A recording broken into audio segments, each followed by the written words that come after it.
नमस्ते अनि स्वागत छ मेरो च्यानलमा हजुरहरु सम्पूर्णलाई। आज चाहिँ म न्युरोको रेसिपी लिएर आएको छु।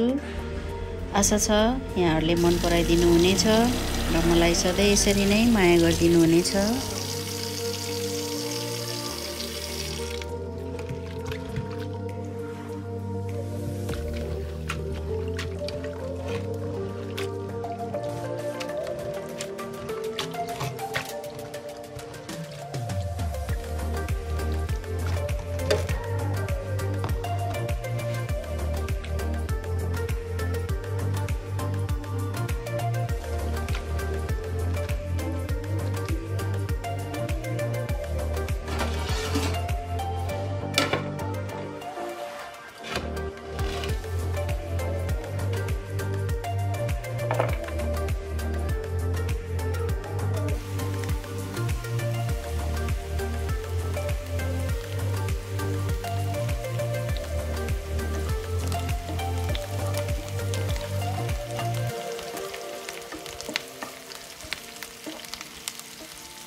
आजको मेरो रेसिपी चाहिँ बिल्कुल अर्ग्यानिक हो। गाउँबाट आएको न्युरो मैले यसरी पकाएँ। कस्तो लाग्यो हजुरहरुलाई आफ्नो प्रतिक्रिया दिनु होला अनि यसरी बनाएर खानु होला। एकदमै मिठो हुने रहेछ।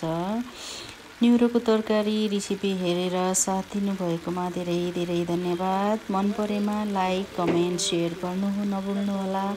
नयाँ हुनुहुन्छ भने मेरो च्यानललाई सब्स्क्राइब गरिदिनु होला। यति भन्दै आजको भिडियोबाट बिदा चाहन्छु। यहाँहरुको शुभ समय रहोस्। Bye bye.